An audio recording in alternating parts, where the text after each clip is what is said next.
Bonjour tout le monde. Aujourd'hui, cette petite capsule, c'est vous parler un petit peu du PFA 200, mais surtout au niveau de l'intérieur et le fonctionnement de l'appareil, et principalement qu'est-ce qui se passe dans la cartouche pour former le temps d'occlusion. Donc, un petit rappel sur la définition, c'est quoi le temps d'occlusion comme tel? C'est un test qui va vérifier la fonction plaquettaire. En autres mots, l'hémostase primaire. Donc, les anomalies qu'on pourrait détecter avec le temps d'occlusion, ça serait au niveau des plaquettes, lorsqu'on a un manque de plaquettes, thrombocytopénie, la maladie de facteur du von Willebrand qui est impliquée dans l'hémostase primaire. Et aussi, on va détecter lorsqu'une personne prend des médicaments tels que l'aspirine, on pourrait avoir des temps allongés.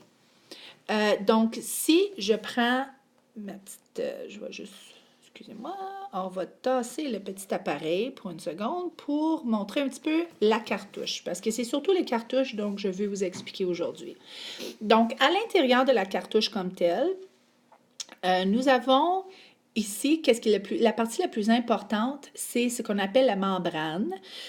Donc, vous vous souvenez, il y a deux types de cartouches comme telles. On a la cartouche collagène épinéphrine ou la cartouche avec collagène ADP. Celle qu'on utilise normalement au début pour dépister, c'est surtout celle qui est collagène épinéphrine.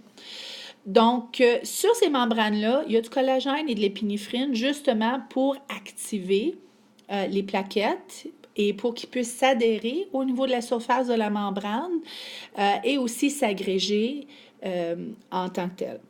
Donc, entre la membrane, comme vous pouvez voir ici, il y a une petite ouverture. Et c'est à cette place-là que les plaquettes vont aller s'agréger ensemble et former le thrombus, en d'autres mots, le caillot. Et c'est qu'est-ce qui est mesuré avec le temps d'occlusion. Donc, lorsque le caillot va venir s'installer ici, l'appareil va s'arrêter. L'autre partie qui est importante, c'est le capillaire dans lequel le sang va venir à l'intérieur pour faire circuler les plaquettes. Donc, initialement, vous vous souvenez, il y a un petit sourire sur la cartouche d'où qu'on dépose 800 microlitres de sang entier.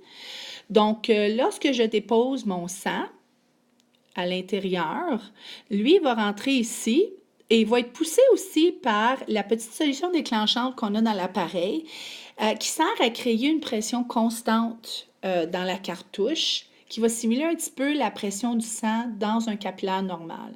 Donc, en d'autres mots, une pression hémodynamique.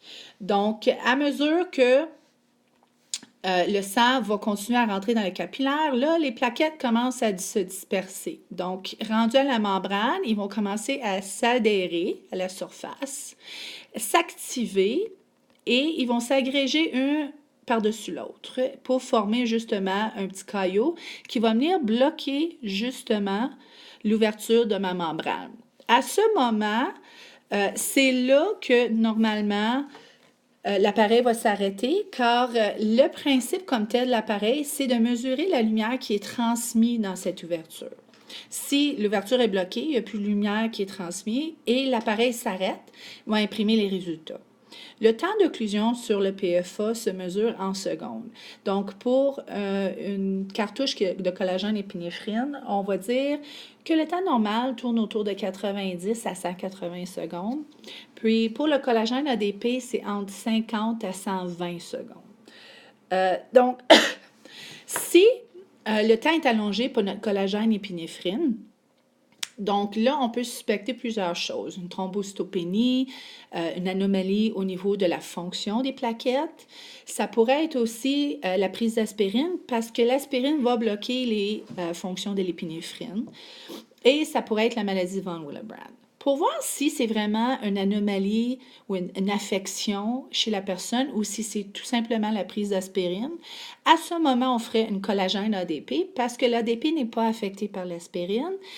Et à ce moment-là, le temps du collagène ADP va devenir normal. Et ça nous apporte à penser que c'est l'aspirine qui a inhibé justement la formation du thrombus. Donc, j'espère que cette petite capsule va vous aider un petit peu à comprendre le mécanisme de fonction de vos cartouches et du PFA 200. Donc, je vous remercie. Bonne journée. On se voit en classe et en labo.